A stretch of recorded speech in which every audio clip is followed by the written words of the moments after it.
Hello and welcome again. Um, in this fourth and last section of our presentation, um, I want to talk about some of the ways, summarize some of the reasons why it is that post-regime and post-conflict justice processes are often not successful, and maybe look at some processes that appear to have been successful or relatively successful, and try to identify some factors that might have stood behind this apparent or relative success. You have a long text that I asked you to look at for this week that was written by me um, about denial and about different ways of moving from denial to recognition. I think what I'll do here is I'll let that stand for itself, and rather than trying to summarize my own text for you, assume that if you have questions about this, you'll ask them, and instead let me move to a more general level and indicate some general findings that point to some problems, that also point to some things that might be useful, that might work. So let's start with problems. What are some of the problems facing post-conflict and post-regime justice processes? Uh, I'd suggest that there are probably three main categories of problems with which these initiatives are faced. The first problem, and this is the one that is concentrated on in the text, and it's one that will certainly be familiar to all of you through your own research in this field, is the problem of denial. Now, when we talk about denial, one thing that maybe we can suggest is the version of denial that involves denial of the facts exists. It's probably not the most frequently found form of denial. Usually the facts are too well known to allow for simple factual denial. Any factual denial is too easily refuted. What we can say instead about denial is that denial has to do with conflict over the meaning of the facts, with disputing that the facts mean what they appear to mean, that the authorities that are establishing or discussing meaning of the facts have the credibility or the legitimacy to be able to make these determinations. It has to do with disputing the processes through which facts are determined and their meaning determined. So when we talk about denial, denial of the facts is only one element of denial. Another element is denial of implications, of contexts, of institutions, and of processes.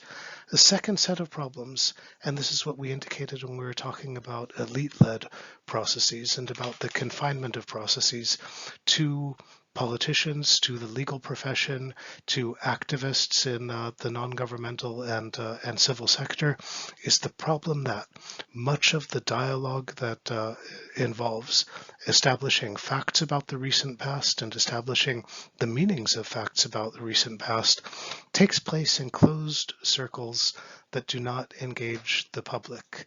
And what I've found in my research on this, and I'm certainly not the only person to have made findings and research on this, other people have made related findings, is that what this often means is that political institutions dominate the process. These are institutions which, if you look at surveys indicating levels of public trust, are the least trusted institutions in any social environment. You ask people, what institutions do you trust? Presidents and elected officials will be low. Legislative bodies like parliaments will be low. Political parties will be very low. What sorts of institutions will enjoy high levels of trust? These will be institutions which exercise some sort of cultural power, some sort of traditional power. They're institutions that are in direct communication with members of the public. So here we are talking about institutions like culture, education, religion, in some instances, some pre-political institutions that are perceived as being symbolically representative, like the military. The third major set of problems confronting these types of initiatives is the problem of fear. Uh, that is the problem of what a recognition, even of facts that are acknowledged, or even of facts where a meaning that is preferred might be apparent or might be obvious. There's the problem of fear of what recognition of facts and of what the meaning of facts would mean, of consequences for recognition. So this is another set of problems that these post-conflict and post-regime processes run into that very often delay or impede or prevent the success of these projects. But I have a feeling that in talking about problems, we're talking about issues that in large measure we've already discussed from a variety of perspectives and in a variety of ways over the course of this whole seminar. Let's think for a moment about processes that have succeeded, um, or that have been relatively successful. It is about instances where we can talk about public memory and public consciousness as having changed and having taken the direction of increased responsibility or acknowledgement. What would some of these processes be? Most people's favorite example of a successful process is probably post-World War II Germany, where after a period of intense violence and intense violation, I mean, we don't need to go into the details on that. You now have the existence of a very widely shared social consensus that is institutionally supported, that the experience of the past has a particular meaning as a source of responsibility in the present, and that acknowledgement of this meaning is an obligation that has to be performed both in private and in institutional life. We might see something similar to this, maybe to a lesser extent, in fields like the re-evaluation of the historical experience of slavery and colonialism in places where these activities constitute an important part of the experience of the state and the society, in Europe and some other places, like in the United States, Canada, Australia, where there is at least some form of institutional and official acknowledgement, although these forms are sometimes contested, particularly in this contemporary polarized political and social environment. But let's, for the sake of argument, say that these processes have been partly or mostly successful. What are some elements of the process that may have accounted for their relative success? What I've got here on the slide is a non-exhaustive list of factors that might contribute to their success. And this list, I should note, it might be overly general, and it's possible that if we look at these elements too closely, we could say that it's not even entirely accurate. So all of this is on the level of speculation and on the level of invitation to further discussion. Okay, so what elements of these processes are important? First, the high-stakes participants have, for the most part, been absent from these processes of discussion and of reevaluation. Right? If we want to talk about things like the reevaluation of the experience of slavery or colonialism, we are talking about institutions that no longer exist, in which the people who had direct experience and direct participation are no longer alive, have no participation. If we want to talk about experiences like post-World War II Germany, now a lot of people like to trace the beginning of the evaluation of the experience and its transformation into a cause for acknowledgement to the period right after the end of the Second World War and the international military tribunals and their activity and so on. Social research says not really. As much as we like to promote a legend of the Nuremberg Tribunal and so on, this lasted a short time and did not have large-scale effects on consciousness at the time.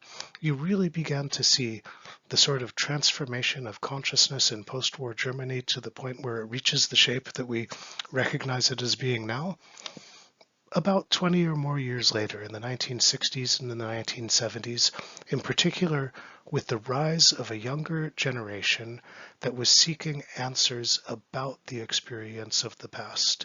that wanted understanding. And this time coincides with the time when, for the most part, there are some exceptions, the people who could be directly blamed, who would be put at risk by acknowledgement of the facts, if they were still alive, they were no longer part of the field of people competing for political power. So the discussion was able to take place without them. The presence of these people makes the discussion more difficult now. The claim that I've just made is a claim that is likely to be disputed, because what we would amount to in practice is a recommendation that it's necessary to wait a certain period of time before engaging in processes of the interpretation of history. There are people who, for perfectly good reasons, disagree with this assessment vehemently. A second factor that we might argue accounts for successive processes is that these are processes that took place in a wider sphere than political and legal institutions. They took place in cultural and educational institutions, through discussions in the cultural field, through literature and so on. That is, they were not limited to these closed circles of activists. And there was not, for the most part, a very widespread fear that it would be dangerous for any institution or for particular people if information were to become public. So this allowed for a degree of openness that permitted consensus to develop through dialogue and exchange rather than being imposed. This is related to the third factor that we might say arguably accounts for the success of the processes that have been relatively successful, and that is that the energy that was responsible for this process came more from below, that is, from actors on the ground in the social environment and on the social structure, rather than being imposed from above as an initiative on the part of elite actors, of politicians, or of the state. And this gave the process a degree of legitimacy that processes that are perceived as being imposed are not as likely to have. A related factor could be the next one, which is that the initiatives that took place primarily took place within the societies where they were occurring. So not from outside, not by a military victor, by a more powerful international actor, not imposed as a condition for the state receiving a particular benefit of membership or diplomatic advancement or assistance, but as a response to what were perceived as being social needs in the environment, which again gave the process an element of legitimacy that processes that are perceived as being imposed are less likely to have. And then finally, with most of these processes, and this is a point that is possibly more tenuous and where people might more readily disagree with what I'm suggesting here, not a large number of concrete economic issues were involved. It is the distribution of wealth, of property, of privilege, of benefit from the state did not depend on the historical understanding that would develop very much. This is at least partly the case in most relatively successful processes. You could argue that economic issues are present in cases where redistribution of economic power is an issue, like in South Africa, or where claims for reparations may play a role in the acknowledgement of historical experience, like with the experience of colonialism and slavery in places like the United States, Canada, and Australia. Now, having given you this list of factors that may contribute to success, take this list with not a grain, take it with a brick of salt. What I'm saying is on the level of speculation, and while it's probably not false, is also not necessarily true. The list is partly descriptive and partly not. It's partly projective. And I'll make a final note about success, and that is that even in cases that we can regard as being successful, and you'll notice that I've stepped back from talking about any case as really being a success. I've talked about relative success, partial success. Even these relative and partial successes are always incomplete. There is always the possibility of resistance. And some of this resistance is visible in the set of activities that are labeled as culture wars, taking place, as I think we know all too well, even in established and consolidated democratic states in the present. So this makes us end on a slightly pessimistic note. These are all themes that are very much open for discussion, and I'll look forward to discussing them with you. What I'll also say is that what I've just suggested as possible conditions leading to the success or failure of post-conflict and post-regime justice processes might be thought of as a kind of a summary. This is the last of the presentations that I'll be making to you in this seminar for next week, our final week. I will not have a recorded video presentation. This will be an open session in which we'll be able to raise any questions that we may want to address from any of the topics that we've talked about during the seminar, and that we can also use for you to ask for advice and other kinds of guidance in preparing the final essay. So I will look forward to seeing you in our live session. Bye.